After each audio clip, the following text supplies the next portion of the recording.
para que estoy admitiendo más gente.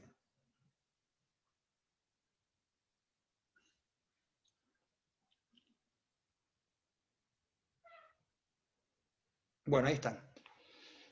23 son las condiciones de primer orden evaluadas en el óptimo, sobre la cual ahora voy a querer derivar respecto a W o a R y ver cuál es el cambio, ¿no? Cuál es el impacto en los valores de K y L estrella, o sea, los valores de las variables que optimizan la función frente a un cambio en alguna de esas variables exógenas W y R.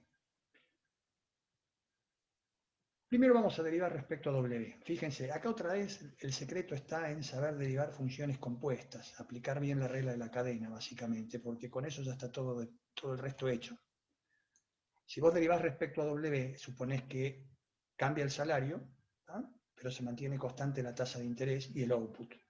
Entonces, derivar respecto a W implicaría derivar esta primera ecuación, esta segunda ecuación y esta tercera ecuación respecto a W. Entonces, como les comentaba antes, el secreto otra vez es interpretar derivadas de funciones compuestas. ¿Por qué? Porque un cambio en W genera un cambio en L y K, porque L y K son función de W.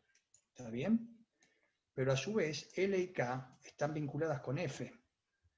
Y F es 2 veces derivable respecto a L y K, con lo cual el cambio en L o el cambio en K van a vincular o van a generar cambios en la función de producción por la vía de F de KL o F de LL o F de LK.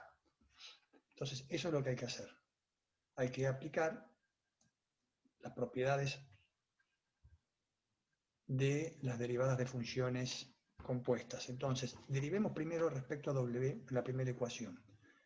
Fíjense, acá la primera es la derivada respecto a lambda de W por F menos lambda. Lo que estoy haciendo ahí es aplicar el producto, ¿no? La derivada del primero es por el segundo sin derivar, más el primero sin derivar por la derivada del segundo, que es lo que está acá. Primer renglón de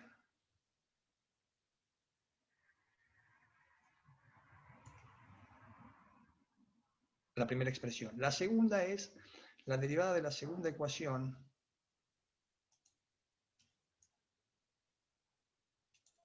respecto a W. Acá ven que está W, con lo cual acá me va a aparecer un 1. Es el único término independiente que va a aparecer, que es el 1 este, que está asociado a que la derivada de W respecto a sí mismo es 1. Multiplicado, obviamente, por, otra vez, todo el proceso de derivación de funciones compuestas asociado a el cambio en W. Y por último, la tercera ecuación que está acá es la derivada de la restricción respecto a W. Fíjense que en la tercera ecuación aparecen derivadas primeras y no segundas. ¿Por qué? Porque la restricción está entera. Entonces, habiendo derivado totalmente la expresión 23 respecto a W, ahora lo que tengo que hacer es aplicar Cramer. O sea, primero hay que armar matricialmente este sistema. Armar matricialmente este sistema es analizar un sistema lineal en derivadas. ¿Cuáles van a ser las variables que yo quiero determinar o resolver? Derivada de lambda respecto a W, derivada de K respecto a W y derivada de L respecto a W. Bueno, hagámoslo. Acá está. Fíjense, lo que armamos acá es, matricialmente determinamos el sistema. ¿Está bien?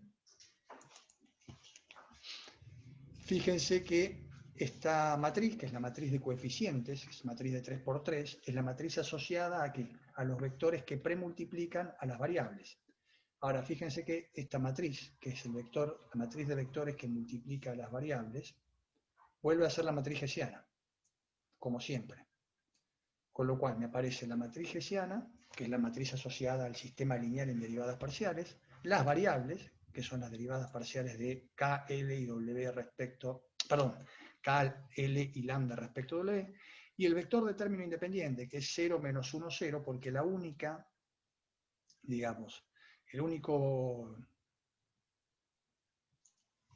valor no nulo del término independiente es la derivada de W respecto a sí mismo, que me daba 1, que al pasarla al lado al otro miembro me queda como -1. Bueno, habiendo ya determinado eso, ahora podemos resolver, por ejemplo, cuál es el impacto de un cambio en W sobre K y cuál es el impacto de un cambio en W sobre L. Básicamente, ¿qué estamos haciendo ahí? Cómo impacta un cambio en el salario sobre la demanda de trabajo y cómo impacta un cambio en el salario sobre la demanda de capital. Y lo que se llaman los ejercicios de estática comparada dentro del análisis de la empresa competitiva o neoclásica, si se quiere. Bueno, acá está hecho. Básicamente, ¿cómo resolves eso? Cramer, ¿no? Aplicas Cramer y acá están calculadas las 3 derivadas en cuestión. La primera de ellas es la variable derivada de K respecto a W, que es cómo cambia, o cómo modifica, o cómo impacta un cambio en el salario real sobre la demanda de capital. Bueno, sustituyendo y resolviendo por Cramer, lo que obtenemos es que el efecto estático comparativo tiene un signo definido y es positivo. Fíjense, el denominador es negativo, ¿por qué? Por condición de segundo orden, porque el determinante de la matriz hessiana pedimos que sea negativo. Y en el numerador me aparece el producto de las productividades marginales de los factores, pero con un signo negativo delante. Este signo negativo delante transforma a este cociente en un cociente cuyo signo es positivo. ¿Y qué implica que el signo sea positivo? Que existe una relación de sustitución entre el capital y el trabajo. Si el salario aumentara de precio, si es más caro el salario, digamos, si el salario es más alto, la empresa contrata más capital. O sea, sustituye trabajo por capital. Y eso lo vemos reflejado en esta segunda derivada, que es el cambio en la demanda de trabajo frente a un cambio en el salario. Si ustedes se fijan, un cambio en el salario real genera un cambio en la demanda de trabajo de sentido negativo, o sea, tenemos que la derivada es negativa. ¿Cómo obtenemos eso? Bueno, denominador negativo, numerador positivo. ¿Qué significa? Que una variación en el salario genera un cambio de sentido inverso sobre la demanda de trabajo. O sea, si el salario aumenta, es más caro, si yo tengo que pagar más,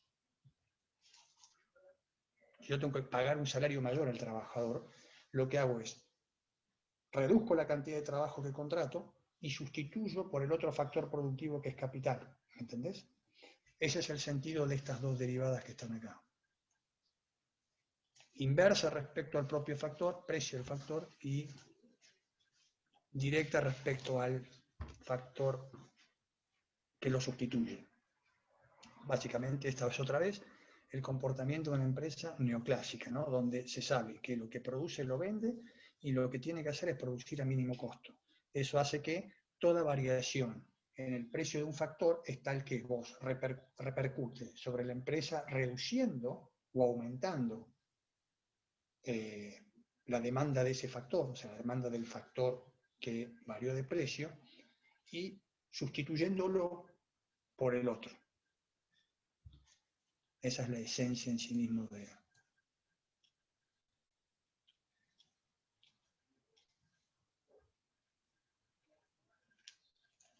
Bueno, vamos a la otra. Fíjense que la que me queda todavía por hacer es la derivada respecto a R. Derivar respecto a R es hacer exactamente lo mismo que antes, exactamente lo mismo. Aplicar la regla de las funciones compuestas para encontrar cuál es el efecto de un cambio en la tasa de interés sobre las demandas de los factores. Y acá pasa lo mismo que antes, ¿no? Aplicás regla de las funciones compuestas, y lo que obtenés básicamente es que el cambio o la demanda de capital varía en forma inversa a su precio, o sea que si el capital vale más plata, ahora si yo tengo que pagar más tasa de interés, o si el costo de financiamiento del capital aumenta, yo demando menos capital y lo sustituyo demandando más trabajo, porque fíjense que la derivada de la demanda de trabajo respecto a R es positiva. O sea que en definitiva los efectos estáticos comparativos te dicen que una empresa que optimiza y minimiza costos, la única manera que tiene de estar, digamos, de ajustar su costo mínimo frente a los cambios en los precios de los factores, es siempre demandando más o menos del factor que varió su precio y sustituyéndolo por el otro. ¿Estamos bien ahí? Hasta ahí sí, profe. Bueno, y por último me queda la derivada respecto a I0, que esta sería digamos, esto es básicamente un análisis de cómo cambiaría o cómo cambia el punto de mínimo costo cuando cambia la restricción. Ustedes saben que lambda mide siempre el impacto de la función objetivo frente al cambio en la restricción. Bueno, acá en realidad queremos ver todos los efectos, no solamente el de la función objetivo, sino también sobre K y L. Entonces, a mí me gustaría saber cómo tiene que actuar una empresa optimizadora si cambiara su restricción, o sea, si le imponen mayores o menores niveles de producción. Bueno, acá están hechas las derivadas y ningún efecto estático comparativo está definido. ¿Por qué? Bueno, porque al no saber o al no determinar a priori cómo es la función de producción, yo no sé realmente qué características tiene la función de producción. Si yo supiera qué características tiene y la conozco, si es explícita, yo podría calcular estos efectos.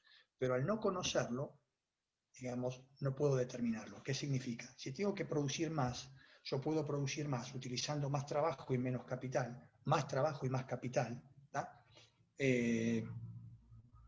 con lo cual los signos específicos de estas dos derivadas, de esta y de esta, no están determinados, o sea, son abiertos a que te puedan dar positivos o negativos. O sea, los efectos estáticos comparativos de las demandas de K y L sobre la restricción no quedan ninguno de ellos determinado. ¿Por qué? Porque no tenemos definida explícitamente a F. Para una Cobb-Douglas, por ejemplo, si vos calculás la Cobb-Douglas, con la Cobb-Douglas te van a quedar que los dos son positivos. Si vos tenés que producir más, vas a usar más trabajo y más capital. ¿Por qué? Porque en la Cobb-Douglas el capital y el trabajo son complementarios, ¿me entendés? Si vos hubieras tenido esto para una función aditivamente separable, bueno, el efecto hubiera sido otro. O sea, los efectos estáticos comparativos de estas dos derivadas no quedan definidos unánimemente, porque va a depender particularmente de las características que tenga la función de producción. ¿Está bien? Bueno, ¿alguna duda? No, todo bien. Profe. Por el momento no. Bueno, entonces, con esto cerramos todo el análisis estático, la primera parte de la materia. Y hoy les voy a mandar el material de la segunda parte, donde el material de la segunda parte es toda la parte de modelos dinámicos discretos. Formalmente vamos a usar el libro este que estábamos usando, el de Bernardello, Casparri, etcétera, para empezar a ver el viernes diferencias finitas. Diferencias finitas son, bueno, vamos a trabajar con lo que se llaman diferencias, el análisis de diferencias. Diferencia significa cómo cambia una variable entre un momento del tiempo y otro. Una vez que hayamos determinado ese problema, vamos a resolver ecuaciones en diferencia, trayectorias temporales de variables en un contexto de tiempo discreto. Y una vez que terminemos eso, vamos a resolver o analizar sistemas de ecuaciones en diferencia, que es el objetivo de esta segunda parte, que es toda la parte, digamos, todo el modelo dinámico. ¿Está bien? Bueno, ¿alguna pregunta? No, No, ok, ninguna. genial. Bueno, chicos, buen fin de semana y tenemos que ver después cómo recuperamos la clase del viernes pasado. También después les voy a proponer algunas fechas, se las mando por WhatsApp y ustedes me dicen si está ok o no. Dale, genial. Dale, buenísimo. Dale, perfecto. Bueno, Para vos también, Ah, buen Pablo. fin de semana a perfecto. todos. Chao, chicos. Chao, Buen fin de semana. profesor. Chau, chau. Chao, Fin de chao. semana. Muchas gracias. Chao, chao.